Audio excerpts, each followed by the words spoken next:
तो MP board के class 12 के विद्यार्थियों प्री बोर्ड की एग्ज़ाम के लिए विषय जीव विज्ञान का एक प्रश्न पत्र हम सॉल्व करेंगे सॉल्यूशन के साथ में। काफ़ी इम्पोर्टेंट प्रश्न आपको इसमें देखने को मिलेंगे और इस प्रश्न पत्र के द्वारा आप काफ़ी अच्छे नंबर कवर कर सकते हैं। ये आपका इंग्लिश मीडियम और हिंदी मीडियम दोनों के लिए रहेगा, तो आपको अच्छे से दोनों को कंप्लीट करना है। ठीक है, चलिए तो वीडियो को हम शुरू करते हैं। और यहाँ पर कुछ निर्देश दिए रखे हैं, आप इनको पढ़ना चाहते हैं तो पढ़ सकते हैं। ठीक है, चलिए तो बढ़ते हैं प्रश्न की ओर। तो पहले प्रश्न में है सही विकल्प चुनकर लिखिए। देखिए यहाँ पर मैंने प्रश्न के आंसर पे टिक मार्क लगा दी है ताकि आपका ज़्यादा समय मेरे द्वारा बर्बाद ना हो। तो चलिए पहला प्रश्न है वैलीसेन एरिया में किस प्रकार का परागण होता है। यदि आपने तैयारी की होगी तो आपको पता होगा कि इसका आंसर क्या रहेगा। ठीक है, मेन मकसद हमारी वार्षिक परीक्षा की आपको तैयारी करवाना है। ठीक है, चलिए तो इसका आपका आंसर रहेगा जल परागण। दूसरा है सत्य फल का परिवर्धन होता है। सत्य फल का परिवर्धन क्या रहता है, तो इसका आंसर आपका रहेगा अंडा से।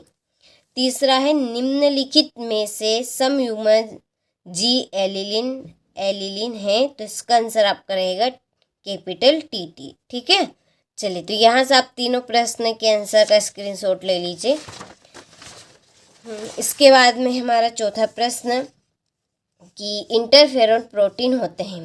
तो जो आपके इंटरफेरोन प्रोटीन होते हैं वो कैसे रहते हैं, विषाणुरोधी रहते हैं। पांचवा है आनुवांशिक अभियांत्रिकी में आणविक कैंची की तरह उपयोग किया जाता है। क्या उपयोग किया जाता है, रेस्ट्रिक्शन एंडोन्यूक्लियस। और छठा है निश्चित क्षेत्र में रहने वाली समस्त समष्टियों को उस स्थान का क्या कहते हैं, तो इसका आंसर आपका रहेगा जीवी समुदाय। ठीक है, चलिए तो स्क्रीनशॉट आप अच्छे से यहाँ से ले लीजिए और आपको अच्छे से इनको कंप्लीट करना है। ये आपके इंग्लिश मीडियम वालों के लिए है, तो आप भी स्क्रीनशॉट ले लीजिए अच्छे से।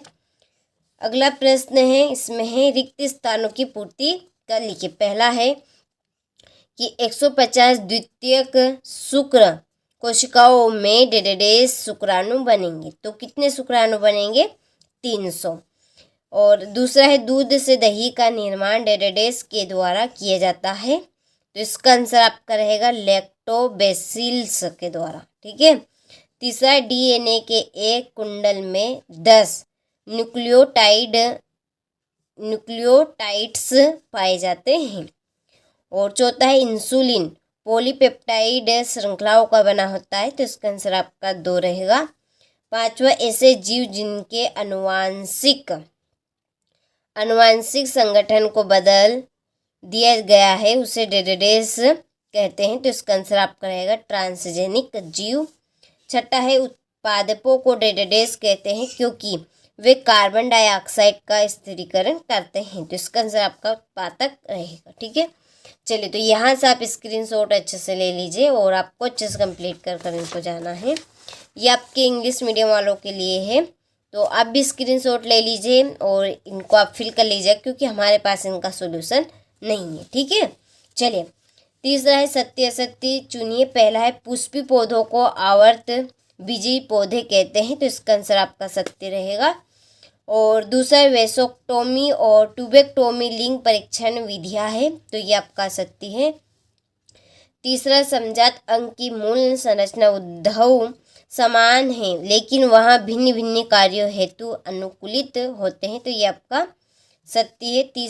चौथा है नील हरित शैवाल मृदा में कार्बनिक पदार्थों की वृद्धि कर उसकी उर्वरकता को बढ़ाती है। तो ये आपका सत्य है। पांचवा आपका है यहाँ पे प्रश्न, सुनहरे चावल में विटामिन ए प्रचुर मात्रा में पाया जाता है। तो ये आपका सत्य है। और छठा है जंतुओं में एनेलिड सबसे अधिक समृद्ध जाति वर्ग है। तो ये आपका सत्य रहेगा। ठीक है, सॉरी असत्य है। तो चलिए आप स्क्रीनशॉट यहाँ से ले लीजिए, ये आपके इंग्लिश मीडियम वालों के लिए है। इसके बाद में है क्वेश्चन नंबर 4 जिसमें है सही जोड़ी बनाइए। पहले आपकी जोड़ी है ध्रुवी का, इसके आपकी जोड़ी रहेगी उजेनिसिस। दूसरे लाइगेज, इसके आपकी जो डीएनए खंड का जोड़ना। तीसरे एड्स की आपकी जोड़ी रहेगी HIV और पेलिड्रोम की आपकी जोड़ी रहेगी प्लस और माइनस, स्पर्धा की आपकी जोड़ी है माइनस माइनस, ठीक है। चलिए, तो यहाँ से आप इंग्लिश मीडियम वाले स्क्रीनशॉट ले लीजिए। इसके बाद में हमारा अगला प्रश्न है, एक वाक्य में उत्तर लिखिए। पहला है IUD का पूरा नाम लिखिए। तो IUD का पूरा आपका नाम है इंट्रा यूटेराइन डिवाइस। दूसरा है आदि वायुमंडल में किस गैस की अनुपस्थिति थी। तो इसका आंसर आपका ऑक्सीजन गैस और ओजोन गैस।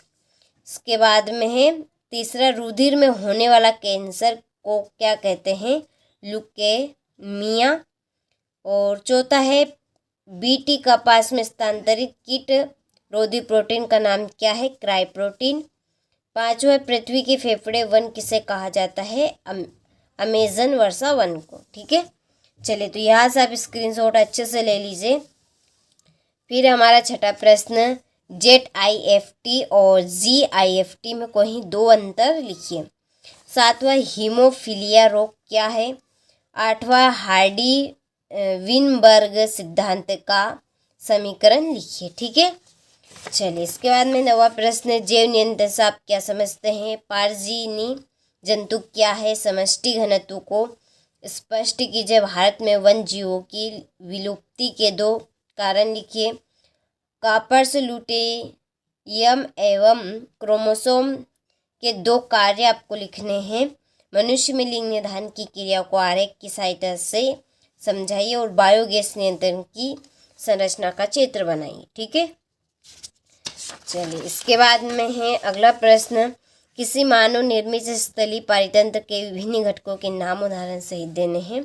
ये आपका 17वां। 18वां, अनुवांशिक कोट की कोई चार विशेषता लिखिए। सक्रिय एवं निष्क्रिय प्रतिरक्षा में चार अंतर।